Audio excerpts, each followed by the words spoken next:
Vamos lá, eu vou para a tela grande aqui para passar o slide, tá? Vou passar o primeiro slide. Vocês vão ver a primeira questão. Nessa questão, a gente vai trabalhar o início do tema de população, que é um tema forte pra cacete da FGV e caiu na última prova. Então, fiquem à vontade, 2 minutos para vocês olharem a questão, tá? E daqui a pouco eu vou entrar para resolver e para, mais do que resolver, como eu disse, né? Trabalhar o tema.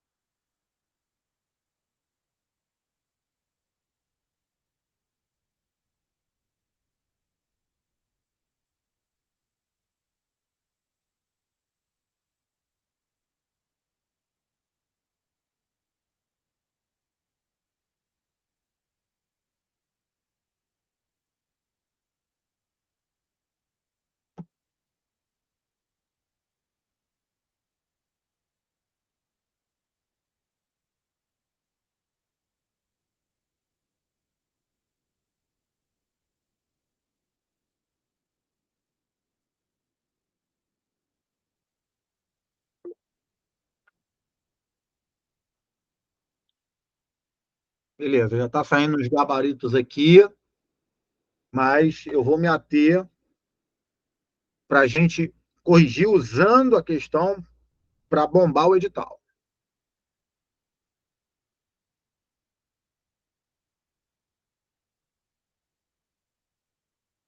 Beleza.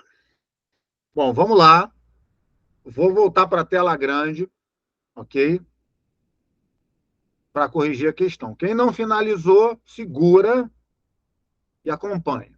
Bom, primeira coisa que eu quero falar para vocês é que, que dá para fazer por essa questão também, e é característico da banca da FGV, é o seguinte: é, muitas vezes o enunciado não serve para nada. Né? Então, isso tem que estar ligado já diretamente para vocês. Vocês vão pegar a questão, grande parte delas, inclusive, aonde você pode ir direto no comando da questão. Tá? Você não precisa ler o enunciado geral da questão. Essa questão aqui, como vocês. Eu estou entendendo que eu estou pegando uma turma que está no final da preparação, né? Ou seja, tem noção do que a gente está falando, é uma questão de crescimento vegetativo. Crescimento vegetativo foi questão da última prova. Né? Aqui a gente tem, nessa área aqui, a gente tem o gráfico do crescimento vegetativo. Mas antes disso, a gente tem que entender o que é crescimento vegetativo. Crescimento vegetativo, normalmente o professor coloca no quadro para vocês, natalidade menos mortalidade. Só que isso é uma fórmula. Eu não quero entender fórmula, eu quero entender o que acontece. O dado de crescimento vegetativo, que também é chamado de crescimento natural, crescimento demográfico ou crescimento populacional, qualquer um dos quatro é a mesma coisa que ele está falando, vai te dar a noção do que aconteceu com a população absoluta de um país durante o tempo. É isso que é crescimento vegetativo. E é por isso que crescimento vegetativo é natalidade menos mortalidade. Porque todos sabemos que quanto maior a natalidade, mais essa população aumenta. E quanto maior a mortalidade, mais essa população diminui. Por isso que crescimento vegetativo é natalidade menos mortalidade. Beleza. Aqui nesse gráfico, a gente tem basicamente 4 etapas do crescimento. Lembrando que a gente tem 5 etapas. Uma das etapas não está aqui. Eu vou marcar aqui meio que sem vergonha, né? Que eu não sei desenhar direito, mas eu vou marcar aqui meio que sem vergonha as fases do crescimento. Então, essa aqui é a primeira, essa aqui vai ser a segunda, essa aqui vai ser a terceira, e o que sobrou ali vai ser a quarta fase. Ok? Então, temos aqui, vou botar aqui para vocês verem, a primeira, a segunda, a terceira e a quarta. A quinta, vou ajudar aqui, ó, é a inversão. Lembrando que aqui ele está apontando, a taxa de natalidade está aqui em cima, taxa de mortalidade está embaixo. Ok? Todos os países do planeta, e aqui a gente já aproveita até para trabalhar um pouquinho de geopolítica, todos os países do planeta, eles passam pela mesma configuração. Ok? Basicamente, a gente divide em 3 grandes grupos. Basicamente, porque temos exceções. País pobre, que a gente chama de periférico, país emergente, que a gente chama de semi-periférico, e país central, que a gente chama de desenvolvido. Aliás, um parênteses, se tiver muito rápida a explicação, me sinaliza, porque, não, é bico na porta, tá ligado? Eu tô indo para dentro mesmo, vou aprofundar o máximo possível, dando gás aqui. Então, se tiver, tá muito rápido, aí me segura, porque eu sou assim mesmo, eu vou para dentro. Beleza. Então, de maneira geral, o que temos? País pobre. País pobre. Quando eu falo de país pobre, vamos mapear isso. Quando eu falo de país pobre, estou falando de quê? África, sobretudo África subsaariana, ok? Um pedaço da América Latina e um pedaço do Sudeste Asiático, ou basicamente o Sudeste Asiático, Sul-Sudeste Asiático, né, que são as partes pobres. Mas o líder disso aí é a África subsaariana. A África geral, mas a África subsaariana é o líder da pobreza. Quando eu falo de emergente, eu estou falando da galera que se industrializou tardiamente e que hoje está no colo do BRICS. Pensou em país emergente, vai pensar em BRICS. No papo. BRICS é a galera do emergente. Né? Sei que já deve ter muita dúvida aí. Ué, mas é a China, não é a segunda economia do mundo, não sei o quê. Mas é emergente. O fato de não ser desenvolvido é definição ONU. A ONU é que fala que não é desenvolvido. Para ser desenvolvido, você precisa de 3 premissas. Primeira premissa, você precisa de PIB per capita. O PIB per capita da China é mais baixo que o do Brasil. Né? Por quê? Porque tem 1,5 bilhão de pessoas. Então, não tem um PIB per capita alto. Segundo, desigualdade social. A China tem aumentado a desigualdade social, cara, porque já entrou o capitalismo ali dentro. Então, aumenta a desigualdade social. E terceira, a tecnologia, que aí, ok, a China tem né, se colocado como um país que vai buscar a ponta. Mas, de maneira geral, é isso. Então, BRICS é a base dos emergentes. E os ricos, galera, G7. Pensou em rico, de influência, pensou no G7. Quem é G7? Estados Unidos, Alemanha, Japão, França, Reino Unido, Itália e Canadá. G7 é a célula que manda na nova ordem mundial. Então, basicamente, de maneira generalizada, temos esses 3 grupos de países. De maneira generalizada, por quê? Porque a Rússia, por exemplo, já está na 5ª fase há muito tempo. Né? Então, depende, tem algumas circunstâncias aí. Mas, de maneira geral, país pobre, presta atenção, que foi a questão da última prova da banca. Né? País pobre, está saindo da primeira e entrando na segunda. País emergente, está na terceira. E país rico, está na 5ª. Aqui é a 5ª. Essa é a base do desenvolvimento. A base do desenvolvimento. Está pingando aqui o ar. A base do desenvolvimento. Então, um país pobre está entrando na segunda, o país emergente está na terceira e o rico está na 5ª. Temos basicamente o vácuo na 4ª, onde só tem os Estados Unidos, ok, de país desenvolvido, e a galera saindo ali, pobre, saindo da primeira, entrando na segunda. Decodificando, né, o que temos? Primeira fase, crescimento positivo e lento. Altas taxas de natalidade e mortalidade. Galera rural, arcaica, rudimentar, atrasada.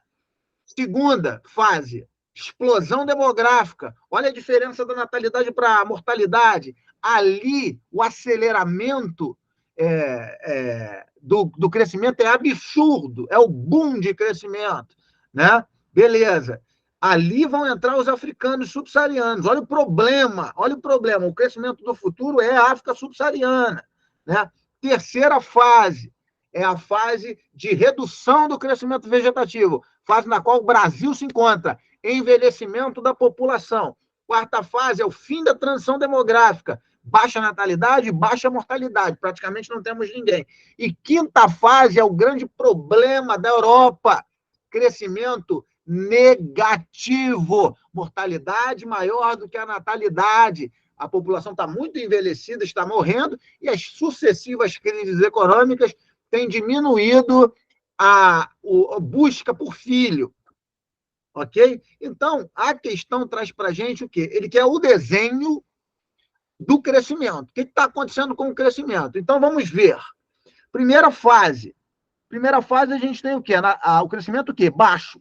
Por que é baixo? Porque a natalidade e a mortalidade quase que se anulam aqui, ó. Estão muito próximas uma da outra. Depois, explosão demográfica, ó. O crescimento sobe. Beleza? Depois, o que acontece? Redução do crescimento. O crescimento desce. Depois, estabiliza. Então, gabarito, B de bola. Tranquilo? Deixa eu voltar para ver se foi tranquilo. Light? Tranquilão? Explicação, tá? A velocidade está tranquila? Vocês estão safando?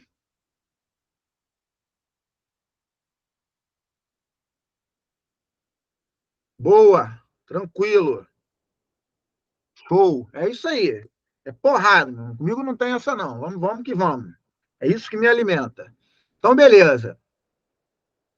Vou passar para a segunda questão, para a gente continuar aqui em população. A população é grande para caralho, então eu fragmentei um pouco. Vou passar aqui.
Beleza, está começando a sair gabarito. Eu vou voltar lá para a questão, ok? E vou corrigir. Vou corrigir e vou ampliar. Beleza, gente. Aqui a gente tem um símbolo fundamental do estudo de população, que é a pirâmide etária. A pirâmide etária vai cuidar da estrutura populacional. Na verdade, pirâmide etária e crescimento vegetativo, eles andam juntos. A gente percebe o quê? Vai mudando a fase, vai mudando a pirâmide. Por quê? A pirâmide etária, ela vai medir o quê? Idade e sexo. Inclusive, caiu na prova do CBMEG ano passado, mulher.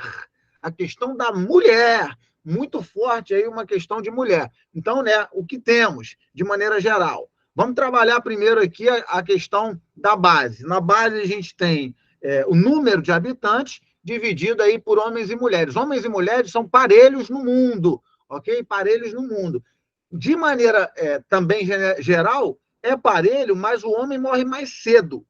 Por que o homem morre mais cedo? Por uma série de fatores, né? Entre eles o trabalho pesado de uma sociedade patriarcal, machista, ou mesmo a falta de cuidado que o homem tem com a saúde. Né? Na Rússia, isso é um elemento, o alcoolismo é um elemento da parte dos homens, e no Brasil também, você tem um pouco mais de mulher do que de homem. Expectativa de vida no Brasil é de 76 anos, a mulher vai a 79 e o homem vai a 72.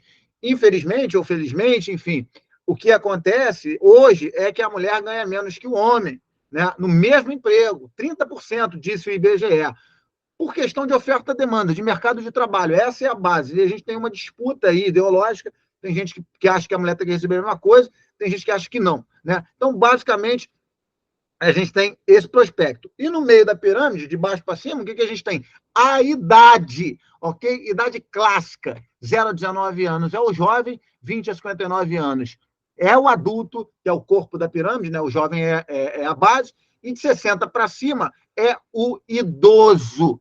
Tranquilo? Então, a gente tem essa movimentação. Lembrando que, quando a gente fala de população ativa, que é a população que está presente no mercado de trabalho ou quer estar presente no mercado de trabalho, você está falando de 15 a 65 anos. Ou seja, muda o estereótipo. Brasil, inclusive, vive o que a gente chama de bônus demográfico ou janela demográfica. O que quer dizer isso? Que temos hoje mais população em idade ativa do que inativa. Ou seja, a janela demográfica do Brasil, que deve acabar em 2030, daria, hipoteticamente, ao Brasil uma possibilidade de ganhos absurdos. Por quê? Porque a gente tem mais gente preparada para trabalho, ou na hora de trabalhar. Só que a qualificação da nossa população é muito lenta e grande parte dessa qualificação é abduzida, né, pela fuga de cérebro. Fuga de cérebro, paga-se bem no exterior e se arrebenta o mercado interno. Então, dentro dessas duas dificuldades aí, o Brasil não cresce. Essa pirâmide etária é uma pirâmide etária clássica do Brasil. O que a gente vê nessa pirâmide etária, meu camarada? A gente vê redução contínua da base. O que quer dizer isso? A natalidade está diminuindo. Por que a natalidade está diminuindo, cara? Ou a fecundidade, enfim. Por que ela está diminuindo? Inclusive, o Brasil registrou no censo de 2010, primeira vez na história, abaixo da taxa de reposição. Taxa de reposição mínima, 2,1 filho por família, o Brasil já registrou 1,9. Nesse último censo foi mais baixo ainda. Né? Ou seja, qual é a tendência do Brasil? Chegar na quinta fase, no médio e longo prazo. Né? Hoje está na terceira. Beleza. Então, a gente tem uma redução da base, entrada da mulher no mercado de trabalho, casamento tardio, planejamento familiar, métodos contraceptivos, filho caro, né? O filho, 1,5 milhão de reais hoje para criar um filho no Brasil, na média. Ou seja, caríssimo. Então, diminui a base, o corpo aumenta, devido à base anterior, que chegou melhor, né? E o topo também aumenta, porque o corpo anterior chegou melhor no topo. Né? Mas qual é a tendência disso? A tendência é você encher a população de idosos e pegar um corpo cada vez menor, ou seja, vai ter uma inconformidade na questão fiscal. Como é que você vai fechar as contas do país? Se o idoso não trabalha, ou hipoteticamente não trabalha, recebe uma aposentadoria que é paga pela sociedade que trabalha. Quem paga o INSS do idoso não é o idoso, é o adulto, porque é agora. O Estado não tem dinheiro. O Estado recebe e repassa, recebe e repassa, recebe e repassa. Né? Então, a gente tem esse movimento. Então, a questãozinha, considerando as transformações recentes na pirâmide etária brasileira, uma das suas consequências é... Então, ele quer saber o quê? O que vai rolar a partir desta pirâmide etária? Letra A, aumento acelerado da população absoluta? Não, o Brasil tem diminuído seu crescimento vegetativo, como já falamos aqui. A taxa de fecundidade ela vem caindo paulatinamente. Letra B, estimula a produção de mão de obra formal. Não tem estímulo de mão de obra, de produtividade de mão de obra formal? Jamais. Tem um negócio na globalização que chama terceirização, né? Que vai buscar o quê? Diminuição dos direitos trabalhistas pelo novo processo tecnológico chamado pós-fordismo. Não tem nem mão de obra, quanto mais formal, né? Então, uma tendência clara do emprego formal ir diminuindo. Ok? C, recomposição da população economicamente ativa. Não tem recomposição, porque a recomposição, se você conseguisse levar a mesma quantidade de pessoas, e não vai levar menos. Letra D, pressão sobre o sistema social. Aí sim, pressão sobre o sistema de proteção social. Aí sim, vai ter problema. Tanto que o Brasil já fez a reforma da Previdência. No governo Jair Bolsonaro passou a reforma da Previdência, que é para quê? Na verdade, o governo brasileiro compromete 80% do PIB já com gastos, né? E tem uma dívida externa gigantesca. E aí, se não faz, vai arrombar mais ainda as contas públicas. Então, é isso. E letra E, a adoção de políticas restritivas à natalidade não tem nada a ver, né? Embora alguns políticos queiram fazer isso, não. Então, D de dado é o gabarito. Deixa eu retornar para ver se ficou tudo claro. E aí, fala comigo.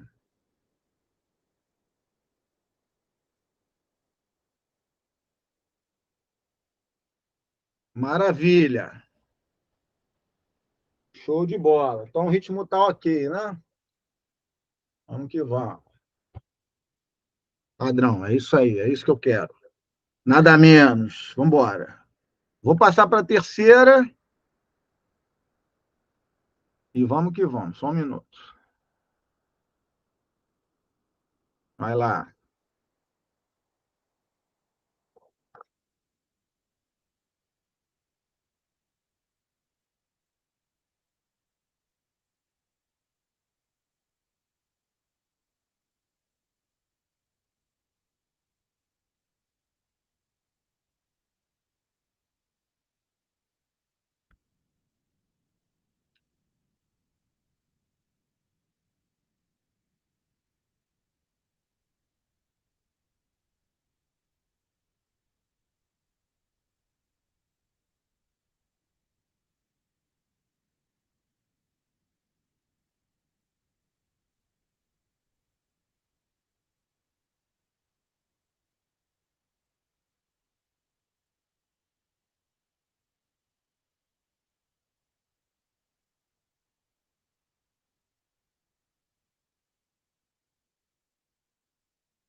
Beleza, Daniele aqui saindo na frente, mandando aí a resposta.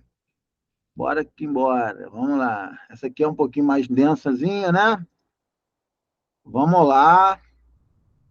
Que a galera tá tentando fazer aí. Vou dar mais uns 30 segundos.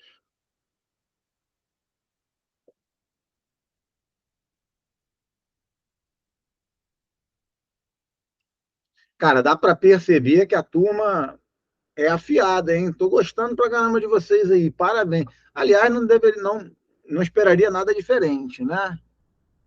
Mas, enfim, pô, o professor se envaidece muito quando pega uma turma boa. Então, pô, para mim, ó, quanto mais eu percebo, mais eu rebento. É diretamente proporcional. Afinal de contas, somos seres humanos. Beleza, rapaziada. Então, vou, vou lá corrigir, hein? Vou lá corrigir. Vambora. Bom, continuando a falar de população, agora a gente entra no tema de dados socioeconômicos. E não dá para não falar numa prova de militarismo de IDH e índice de Gini. É impossível. Impossível. Índice de Gini e IDH, principalmente IDH. Meu irmão, é pressão. Então, vamos trabalhar aqui ambos os dados de forma ultra detalhada para você levar para a prova. Vamos lá. IDH. IDH é um dado, né? O Índice de Desenvolvimento Humano foi feito pela ONU em 1990, num movimento ali de compensação do capitalismo para o socialismo que perdia a Guerra Fria, né? Então, o capitalismo ele vai se mostrar preocupado com o lado social, né? E aí vai criar, então, o IDH em 1990. O IDH ele é um índice que tem três fatores básicos. Esses fatores são apoiados em PIB per capita, que é a renda por cabeça, em educação, é, que a gente pode falar de nível de instrução, e saúde, que a gente chama de expectativa de vida ou longevidade. Cuidado com esses sinônimos, ok? Então, temos três fatores básicos no IDH. Beleza. Dito isso, o IDH ele é medido. Como ele é medido? Ele é medido de 0 a 1, ok? De 0 a 1. Sendo que quanto mais perto de 1, melhor é a condição socioeconômica de um país. Quanto mais perto de 0, pior é a condição socioeconômica de um país. De maneira geral, né, de zero até 0,499, a gente entende que é muito ruim para ruim, né? De 0,5 até 0,79, a gente entende que é de mediano para bom. E de 0,8 para 1, a gente entende que é de muito bom para ótimo. Então, a gente tem essas estratificações aí. Os países que têm os melhores IDHs são os países desenvolvidos, sobretudo os nórdicos, né? Europa setentrional, couro come, né? Qualidade de vida lá em cima. Durante muito tempo foi a Noruega, o principal. Hoje é a Suíça, né? Mas é Noruega, Suíça, Irlanda, aí de vez em quando vem ali a Finlândia, a Austrália, às vezes pega uma pontinha ali, né? Que vai brincar também com o índice de felicidade humana, etc. e tal. E aí é 0,9 alguma coisa. Os piores estão aonde? Todo mundo sabe. África subsaariana. Colecione DH ruim. 0,3 é a base. O pior do mundo hoje é o Sudão do Sul, que está inclusive em conflito territorial. Mas eles trocam, né? Sudão do Sul, República Centro-Africana, o Níger, enfim, vai trocando, né? Zimbábue, etc. Vai trocando as piores posições. Hoje é o Sudão do Sul. Beleza. Bom, no Brasil, o Brasil é o 85º, ou seja, uma posição ruim. Porém, o IDH do Brasil não é considerado ruim, diferentemente do que a tua professora te falou. Te enganou, hein? Que eu sei que o professor fala isso. O IDH do Brasil é bom, né? Segundo a ONU é bom, porque é 0,765 é o IDH do Brasil, né? E aí, guarda essa porra, regiões de IBGE, principal região de IDH, Sul, Sul é o melhor IDH. Pior, Nordeste vai girar entre 0,8 e 0,6. 0,8 e 0,6. Melhor o do Sul, pior o do Nordeste. Melhores estados: Distrito Federal, São Paulo e Santa Catarina. São os melhores estados no IDH, 0,8. Aliás, 0,8 é Distrito Federal e São Paulo. Santa Catarina já é 0,7 alto. Pelo menos era, né? Não sei se mudou alguma coisa. E piores do IDH: Maranhão, Piauí e Alagoas, 0,6. Ok? São os do Nordeste ali os piores. Maranhão, Piauí e Alagoas, 0,6. Tranquilo? Acho que está de boa. O Brasil, ele é o melhor dos BRICS. Inclusive, hein? Guarda isso, hein? Melhor dos BRICS no IDH. Olha que coisa. Né? Por quê? Porque, meu irmão, o PIB per capita da China se arrebenta, né? O Brasil tem um PIB per capita muito melhor do que o da China, embora a China tenha feito a política do filho único. Chinês, para tentar segurar essa onda aí, se arrebentou, porque agora ninguém quer ter filho, está com dificuldade de repor mão de obra. Beleza. Bom, em cima disso, índice de Gini. O índice de Gini, ele foi criado antes, século XIX, e vai falar do quê? Da concentração de renda. Tem nada a ver com riqueza, tá? É concentração de renda, ou seja, distribuição de renda. Não é quem é mais rico, quem é mais pobre, é quem melhor distribui a renda. Nesse caso, então, o índice de Gini, que também mede 0 a 1, inverte a lógica. Quanto mais perto de 1, pior é. Por quê? Porque maior é a concentração de renda. Quanto mais perto de 0, melhor é. Por quê? Porque menor é a concentração de renda. Ok? Os melhores índices de Gini do mundo são dos países da alçada socialista, da alçada soviética. Em primeiro lugar, era marcado pela Eslovênia, né? E o segundo pela Ucrânia, que obviamente não é mais a Ucrânia, né? Por causa da guerra, mas enfim. Eslovênia. Da onde vem isso? Economia planificada. Eu não estou falando de riqueza, estou falando de distribuição de renda, de novo. E depois dessa galera vem também os países nórdicos, né? Que estão sempre aí na ponta. Noruega, Finlândia, né? Vem uma galera de sempre, ali no topo do índice de Gini. O pior índice de Gini do mundo, essa é difícil de saber. África do Sul, ok? Por que África do Sul, cara? Apartheid, né? Viveu com regime de segregação racial até quase agora, né? Década de 90. Ou seja, lei o negro ser menor do que o branco. Então, olha o tamanho da desigualdade social. Né? Lembrando, 0,2 a 0,3 são os principais índices de Gini, 0,6 são os piores. O Brasil, 0,55, ou seja, está muito perto da África em relação aos países de maior desigualdade, de menor desigualdade social. O Brasil é ultra concentrador de renda. Beleza, vamos lá. Vamos fazer a questão, então. Sobre o IDH, ou seja, caga para o enunciado. Sobre o IDH, podemos afirmar que, 1. O cálculo desse índice é feito com base nos seguintes indicadores socioeconômicos: longevidade, instrução e PIB per capita. Maravilha, são esses três. Cuidado com o sinônimo. Sinônimo é sinônimo. Mas se for outra coisa específica, tipo mortalidade infantil, tá errado. Tem que tomar cuidado com isso. Ok? Beleza. 2. Então, 1 tá certo. Deixa eu marcar aqui. 1 tá certo. 2. Tal como o coeficiente de Gini, os valores de DH variam de 0 a 1. Até aqui tá certo. Quanto mais próximo a 0, mais elevado o DH. Não, tá errado. Quanto mais próximo de 1, mais elevado o DH. Então tá errado. 3. Aliás, eu nem botei o gabarito, né? 3. O Brasil possui IDH, classifica acima da média de muitos países em desenvolvimento. Sim, isso é verdade. É verdade, acabei de falar aqui do BRICS.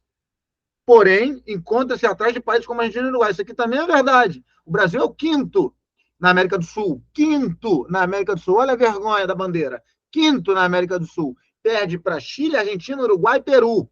Chile, Argentina, Uruguai e Peru. O Brasil é o quinto. Ok? Beleza. Então tá certo. E a 4, o IDH apresentado pelo Estado do Maranhão e Alagoas, no Nordeste, estão os piores do mundo. Não, do mundo não. Do mundo não chega nem perto da realidade da África subsaariana. Ok? Então, gabarito 1 e 3. Letra A. Deixa eu voltar aqui. E aí? Light?